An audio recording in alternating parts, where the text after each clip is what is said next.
தன்னுடைய 71வது பிறந்தநாள் விழாவை ஒட்டி தற்போது தமிழ்நாடு முதலமைச்சர் மு.க.ஸ்டாலின் அவர்கள் வெப்பேரியில் இருக்கக்கூடிய பெரியார் நினைவிடத்தில் மரியாதை செலுத்துவதற்காக சென்றிருக்கிறார். அந்த காட்சியை நேரலையில் பார்க்கலாம்.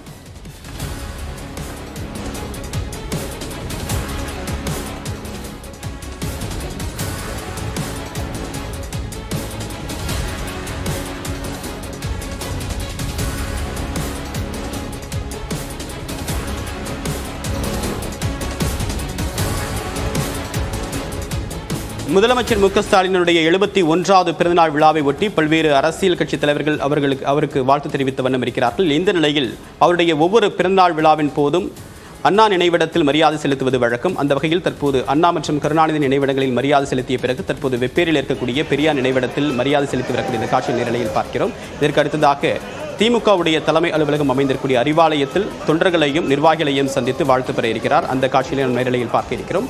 தற்போது நேற்று தமிழ்நாடு முதலமைச்சர் மு.க.ஸ்டாலின் தொண்டர்களுக்கு எழுதிய கடிதத்தில் இந்த பிறந்தநாள் விழாவை என்னவாக எதிர்பார்க்கிறேன் என்ற ஒரு திறந்த மடலை தன்னுடைய தொண்டர்களுக்கு எழுதியிருந்தார். விவரங்களை நீங்கள் சிறப்பு செய்தியாளர் கோகுல் விவரம் என்னென்ன ஏற்பாடுகள்லாம் செய்யப்பட்டிருக்கு, இந்த பிறந்தநாள் பொதுக்கூட்டத்தை இந்த பிறந்தநாள் விழாவில் திமுக தலைவர் மு.க.ஸ்டாலின் அவர்கள் எப்படி இந்த கொண்டாட்டங்களை கொண்டு செல்ல போறாரு, தேர்தல் வர இருக்கு, இதில் தொண்டர்களை உற்சாகப்படுத்தக்கூடிய வகையில் என்ன மாதிரியான வியூகங்கள் வகுக்கப்பட்டிருக்கு? நிச்சயமாக முதலமைச்சர் மு.க.ஸ்டாலினுடைய 71வது பிறந்த நாள் இன்றைய தினம் கொண்டாடினார். பிறந்த நாளையொட்டி காலையிலேயே அண்ணா மற்றும் கலைஞருடைய நினைவிடத்துக்கு சென்று நேரடியாக மரியாதை செலுத்தினார். தற்பொழுது பெரியார் திடலுக்கு முதலமைச்சர் நேரடியாக மரியாதை செலுத்துவதற்காக செல்லக்கூடிய அந்த நேரலை காட்சிகள் தான் பார்த்துட்டு இருக்கோம். அவரோடு மூத்த அமைச்சர்கள், திமுகவுடைய மூத்த நிர்வாகிகள், மாவட்ட செயலர்கள் உடன் செல்கிறார்கள். வழிநெடுகிலும் திமுகவுடைய தொண்டர்கள் முதலமைச்சருக்கு பிறந்தநாள் வாழ்த்துக்களை தெரிவிக்கும் விதமாக சாலையோரம் நின்று வாழ்த்து கோஷங்கள் நேரடியில் பார்க்க முடிகிறது. அதன் முன்பு அண்ணா அறிவாலயத்தில் நேரடியாக முதலமைச்சர் தொண்டர்களை சந்தித்து நேரில் வாழ்த்துக்களை பெறுகிறார். அதே போல கோபாலபுரம் மற்றும் சிஐடி காலனியில் சென்று அங்கும் முதலமைச்சர் மு.க.ஸ்டாலின் அங்கு சென்று பிறந்தநாள் கலைஞர் மற்றும் அவருடைய தாயாரை சந்தித்து மரியாதை செலுத்தி வாழ்த்து பெறக்கூடிய நிகழ்வும் நடைபெற இருக்கிறது. தொடர்ச்சியாக இந்த பிறந்த நாளையொட்டி பல்வேறு நலத்திட்ட உதவிகளை வழங்க தொண்டர்களுக்கு மு.க.ஸ்டாலின் அறிவித்திருக்கிறார். அதே போல 2, 3, 4, 3 தேதிகளில் பொதுக்கூட்டங்கள் பல இடங்கள்ல நடத்துவதற்கான ஏற்பாடுகள் செய்யப்பட்டுள்ளது. இந்த முறை தேர்தல் களம் என்பதால் தொண்டர்களுக்கு ஒரு உற்சாகம் ஊட்டும் வகையில் இந்த முறை 39 தொகுதி தமிழகத்திலும் புதுவையை சேர்த்து 40க்கு 40 வெற்றி பெற வேண்டும் என்ற நோக்கில் பணியாற்ற வேண்டும் என்று உற்சாக மடலையும் தொண்டர்களுக்கு எழுதியிருக்கிறார். இந்த பிறந்தநாள் என்பது ஒரு விமர்சையாக இல்லாமல் தொண்டர்களுக்கு, அதாவது நலத்திட்ட உதவிகளோடு இந்த தேர்தல் பணியாற்றுவதற்கான ஒரு உத்வேகமாக இந்த பிறந்தநாள் எனக்கு அமைய வேண்டும், ஒரு வெற்றி ஆண்டாக இந்த ஆண்டு அமைய வேண்டும் என்ற ஒரு திறந்த மடலையும் தொண்டர்களுக்கு எழுதியிருக்கிறார். அந்த விதத்தில் தான் தற்பொழுது பிறந்தநாள் விழா கொண்டாட்டமானது நடைபெறுகிறது. பெரியார் திடல்ல திராவிட கழக தலைவர் சி. வீரமணி நேரடியாக முதலமைச்சர் மு.க.ஸ்டாலினை வரவேற்கக்கூடிய காட்சிகளை பார்க்கிறோம். அதன் பின்னர் அவருக்கு பிறந்தநாள் வாழ்த்தை தெரிவிக்கும் வகையில் சால்வை அணிவித்து கொடுக்கக்கூடிய நிகழ்வையும் பார்க்கிறோம். பெரியார் திடலில் மு.க.ஸ்டாலின் பெரியாருடைய நினைவிடத்திற்கு சென்று தற்பொழுது தன்னுடைய பிறந்தநாளை எடுத்து மரியாதை செய்கிறார். அதனைத் தொடர்ந்து மற்ற நிகழ்வுகள் நடைபெறுகிறது. கூட்டணி தலைவர்கள் அண்ணா அறிவாலயத்தில் நேரடியாக முதலமைச்சரை சந்தித்து அவருக்கு பிறந்தநாள் வாழ்த்துக்களை தெரிவிக்க இருக்காங்க. கோகுல், இந்த பிறந்தநாள் விழா வெறும் விழா மட்டும் இல்லாமல் தொகுதி பங்கீட்டில் ஒரு சில கட்சிகளோட ஒரு முரண் இருக்கு. உதாரணத்திற்கு மதிமுகவோட சில இழுபறிகள் இருக்கு. மதிமுகவுடைய பொதுச் செயலாளர் வைகோ அவர்கள் இன்னைக்கு மு.க.ஸ்டாலினை சந்தித்து இந்த விவகாரத்திற்கு ஒரு முற்றுப்புள்ளி வைக்கணும் அப்படின்ற ஒரு தீர்க்கமான ஒரு நிலைப்பாடோடு மதிமுக இருக்கிறதா தகவல் இருக்கு. ஸோ இந்த சந்திப்பு அப்படின்றது அதையும் அந்த பிரச்சனையும் சுகமா தீர்ப்பதற்கான வாய்ப்பு இருக்குமா? எல்லா கட்சிகளோட கூட்டணி அப்படின்றது இன்னைக்கு இறுதி செய்யப்பட வாய்ப்பு இருக்கா? நிச்சயமாக தேவப்பிரியன், அதாவது கூட்டணி கட்சி தலைவர்கள் முதலமைச்சரை இன்றைய தினம் பிறந்த நாளையொட்டி சந்தித்து வாழ்த்துக்களை தெரிவிக்க இருக்கிறார்கள். குறிப்பாக காங்கிரஸ் கட்சியுடைய தலைவர் செல்வ பெருந்தகை மற்றும் மதிமுகவுடைய பொதுச் செயலர் வைகோ, விடுதலை சிறுத்தைகள் கட்சி தலைவர் திருமாவளவன் உள்ளிட்டவர்கள் எல்லாம் இன்றைய தினம் அண்ணா அறிவாலயத்தில் முதலமைச்சரை சந்தித்து பிறந்தநாள் வாழ்த்துக்களை தெரிவிக்க இருக்கிறாங்க.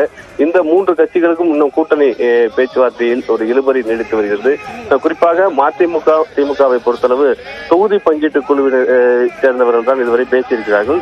இன்றைய தினம் முதலமைச்சரை வைகோ பிறந்தநாள் ஒட்டி வாழ்த்து தெரிவிக்க சந்திக்கும் போது ஒரு 5 நிமிடம் கூட்டணி தொடர்பாக பேச்சுவார்த்தை நடத்துவதற்கான வாய்ப்பு இருப்பதாக கூறப்படுகிறது. இன்று நேரடியாக முதலமைச்சரோடு பேசும்போது இந்த இழுபறிக்கு இன்றைய தினம் ஒரு முற்றுப்புள்ளி வைக்கப்பட்டு அடுத்து நாளை அல்லது நாளை மறுதினம் மதிமுகவோடும் ஒரு சுமூக உடன்பாடு எட்டப்படுவதற்கான வாய்ப்பு இருப்பதாக கூறப்படுகிறது.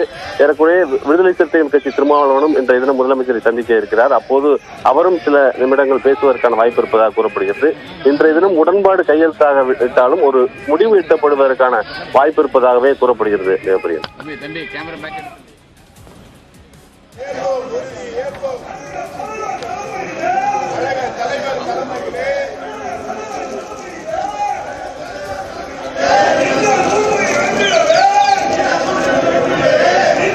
தொண்டர்கள் அங்கு அறிவாலயத்தில் குவிந்திருப்பாங்க. வழக்கமா ஒவ்வொரு ஆண்டும் தன்னுடைய கட்சி தலைவருடைய கொண்டாட்டத்தை ரொம்ப வெகு விமர்சையா தொண்டர்கள் கொண்டாடுவாங்க. அந்த வகையில் அறிவாலயத்தில் என்ன எது மாதிரியான ஏற்பாடுகள் எல்லாம் செய்யப்பட்டிருக்கு?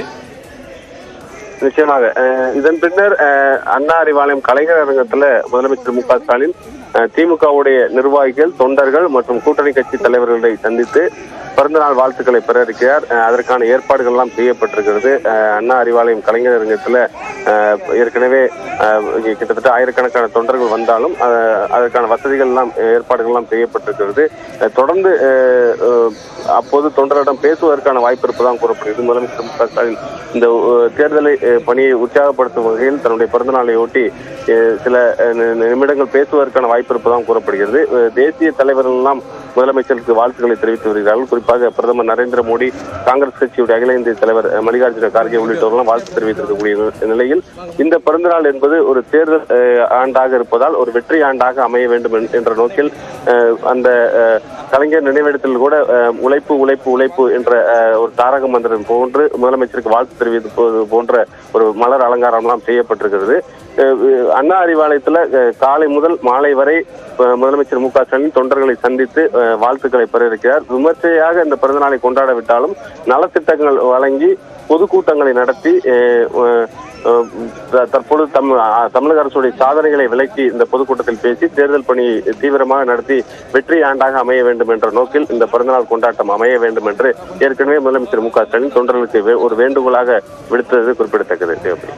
கோகுல், அண்மை காலத்தில் திமுக தலைமையிடமிருந்து வரக்கூடிய மிக முக்கியமான அறிக்கையில் ஒரு விஷயத்தை கவனமாக பார்க்க முடியுது. ஒன்று, இந்திய ஜனநாயகத்தை காக்க வேண்டிய பொறுப்பு தற்போது திமுகவிடம் உள்ளது அப்படின்ற ஒரு வரி தவறாமல் இடம்பெறுது. இந்தியா கூட்டணியில் திமுக அப்படின்றது ஒரு மிக முக்கியமான அங்கம் வகிக்கக்கூடிய நிலையில் இந்த நிலைப்பாடு தொடர்ந்து மத்திய அரசு வெவ்வேறு வகையிலான அழுத்தங்களை சந்திக்கிறதா திமுக தொடர்ந்து குற்றம் சாட்டி வருது.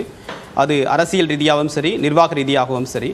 இந்த நிலைப்பாடு அப்படின்றது திமுகவுக்கு வரக்கூடிய காலங்களில் எது மாதிரியான தாக்கத்தை ஏற்படுத்தும்? என்னென்ன சவால் இப்போ இருக்கு திமுகவுக்கு? நிச்சயமாக ஒரு ஜனநாயகத்தை காக்க வேண்டும். அதாவது குறிப்பாக மத்திய அளவில் ஒரு ஆட்சி மாற்றம் அமைய வேண்டும் என்ற ஒரு முனைப்புல தொடர்ந்து திமுக தலைவர் மு க ஸ்டாலின் அந்த இந்தியா கூட்டணியில் இருக்கக்கூடிய தலைவர்கள ஒரு முக்கியமான தலைவராக இருக்கிறார்.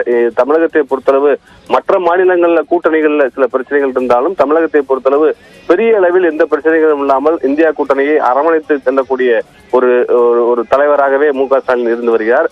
இந்தியா கூட்டணியில் எந்த பிளவும் இல்லாமல் ஒரு கூட்டணியாக அமைந்து தேசிய அளவில் ஒரு வெற்றியை பெற்று ஆட்சி மாற்றத்தை உண்டாக்க வேண்டும். ஆட்சி மாற்றம் இருந்தால் மட்டுமே தமிழகத்துக்கு தேவையான அனைத்து திட்டங்களையும் கொண்டு வர முடியும் என்ற ஒரு தொடர்ந்து அந்த கருத்தை வலியுறுத்தி வருகிறார். அந்த அடிப்படையில இந்த ஆண்டு ஒரு முக்கியமான ஆண்டாகவே மு க ஸ்டாலின் முதலமைச்சர் மு க ஸ்டாலின் இதை பார்க்கிறார். தொடர்ந்து தமிழகத்திற்கு வரக்கூடிய திட்டங்களை எல்லாம் தமிழக அரசு தடுப்பதாக பிரதமர் நரேந்திர மோடி விமர்சனம் செய்யும் போது கூட அது காட்டமான ஒரு அறிக்கையை நேற்றைய தினம் முதலமைச்சர் வெளியிட்டிருந்தார். குறிப்பாக எந்த திட்டத்தை தமிழக அரசு தடுத்தது, மெட்ரோ ரயில் திட்டத்திற்கு தொடர்ந்து பணம் கேட்டு வருகிறோம். அதே போல குலசேகரப்பட்டினத்தில் அந்த தொடங்கப்பட்ட ராக்கெட் ஏவுதளத்தை முன்னெடுத்ததே திமுக தான் உள்ளிட்ட பல்வேறு திட்டங்களை வரிசைப்படுத்தி திமுக முயற்சி செய்த திட்டங்களுக்கெல்லாம் வரிசைப்படுத்தி நேற்றைய தினம் ஒரு அறிக்கையை வெளியிட்டிருந்தார். ஆட்சி மாற்றம் அதுதான் தமிழகத்திற்கு தமிழக மக்களுக்கு ஒரு சிறந்ததாக இருக்கும் என்ற ஒரு முனைப்புல தொடர்ந்து திமுக தலைவர் அந்த இந்தியா கூட்டணியில் இருக்கக்கூடிய தலைவர்களையே ஒரு முக்கியமான தலைவராக இருந்து செயல்பட்டுக் கொண்டிருக்கிறார். அந்த அடிப்படையில் தான் நாடாளுமன்றத்தில் 40க்கு 40 வெற்றி பெற்று தமிழகத்திலிருந்து அனைத்து நாடாளுமன்ற உறுப்பினர்களும் பாஜகவிற்கு எதிராக இங்கு மக்கள் இருக்கிறார்கள் என்ற அடிப்படையில் ஒரு பெரிய அளவிலான வெற்றியை பெற வேண்டும். அதில் திமுகவுடைய பங்கு முக்கியமானதாக இருக்க வேண்டும். ஒருவேளை ஆட்சி மாற்றம் ஏற்படும் போது அதில் திமுக அமைச்சரவையில் ஒரு முக்கியமான பங்கு ஆற்ற வேண்டும் என்ற பல்வேறு வியூகங்களின் அடிப்படையில் தான் இந்த தேர்தல் பணியை மு க ஸ்டாலின் தொடர்ந்து முதலமைச்சர் ஆற்றி வருகிறார். அதற்காக தான் தொடர்ந்து மாவட்ட செயலர்களுடைய கூட்டம், மூத்த அமைச்சர்களுடைய கூட்டம், பல்வேறு கூட்டணி கட்சி தலைவர்களை தொடர்ந்து பேசுவது. விரிவான தகவலுக்கு நன்றி கோகுல்.